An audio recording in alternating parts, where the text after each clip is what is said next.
I'm 75 now. My hands shake a little when I hold the coffee cup these mornings. The house is quiet, too quiet. There's a photo on the mantel of my wife, Ellen, and our 2 kids from back in 1982. Summer vacation at the lake. They're laughing. I'm not in the picture. I was working that weekend. I told myself it was just one weekend. There were always just one more deadlines, one more opportunities. I started in my 20s thinking money was the point. Not greed exactly, more like security. My father lost his job in the recession when I was a boy. We ate oatmeal for dinner sometimes. I swore I'd never let that happen to my own family. So I worked. Hardware store clerk, to sales rep, to manager, to regional director. Long hours, travel, weekends at the office, catching up. I was good at it. People respected me for it. Promotions came, raises came. The house got bigger, the cars got newer. I thought I was building something solid. Ellen never complained much. She raised the kids, kept the home running. She'd say things like, "We miss you at dinner," or "Tommy's game is Saturday." I'd kiss her forehead and promise next time would be different. Next time I'd be there. There was always a next time coming. I believed it. I think she did too, for a while. The kids were small when I started traveling more. Sarah was 5 the first time I missed her birthday. I called from a hotel in Chicago. She cried on the phone. I told her Daddy had to work so we could have nice things. She didn't understand. Neither did I, really. I just knew the numbers had to keep going up. Mortgage, college funds, retirement. It felt responsible. By the time they were teenagers, the distance was normal. I'd come home late, eat dinner alone in the kitchen while they were already in their rooms. I'd ask Ellen how school went. She'd tell me. I'd nod. Then I'd open my briefcase again. There was always more to do. I told myself I was doing it for them, providing, protecting. That's what fathers do, isn't it? It wasn't sudden. That's the part that hurts the most. It crept in. One missed recital, one skipped family dinner, one holiday where I flew out the day after Christmas because of a crisis at work.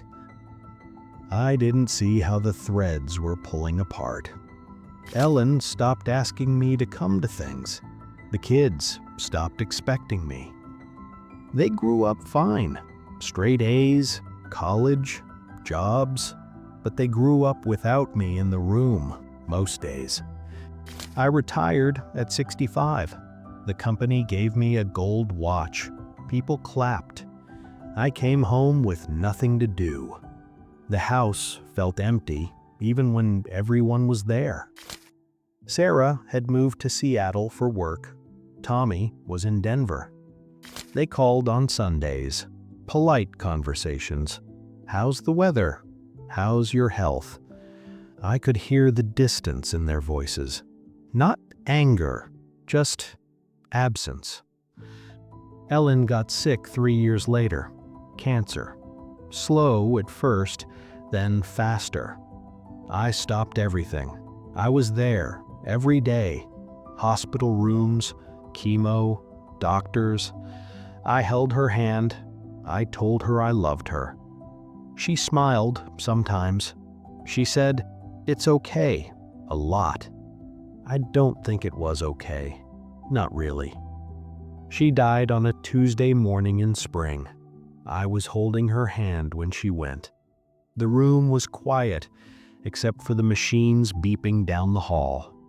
After that, the house was even quieter.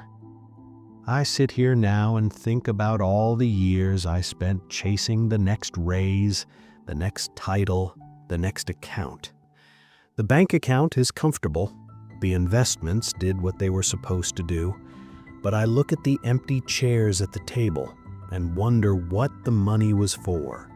I could buy anything I want now. There's nothing I want except time I don't have. Sarah visits once or twice a year. She brings the grandkids. They run around the yard. I watch them from the porch. I try to talk to them, ask about school. They answer short. They're polite, but I'm a stranger to them in some ways. I wasn't there when their parents were growing up. Why would I be there for them? Tommy calls more than Sarah. He asks if I need anything. I say no. What do I need? I have the money. I have the house. I have the memories of meetings and spreadsheets and handshakes. I don't have the memories of bedtime stories, or scraped knees, or quiet evenings on the couch. I think about Ellen a lot, how she waited for me, how she filled the gaps I left, how she never made me feel guilty, even when she must have been lonely. I wish I'd seen it then. I wish I'd put the briefcase down one night and just sat with her, just listened, just been there. I don't say this to make you feel bad. I'm not angry anymore. I'm just tired and honest, maybe for the first time. I spent 50 years believing that if I worked hard enough, everything would be all right. That security was the most important thing, that providing meant being gone. I was wrong. The security was hollow. The providing left holes that money can't fill. If you're younger, still building, still climbing, look at the people around you. Really look. Are they waiting for you to finish? Are they getting used to your absence? I thought there would be time later. There isn't, not the way you think. I have days when the regret sits heavy. Other days I just accept it. This is what I did.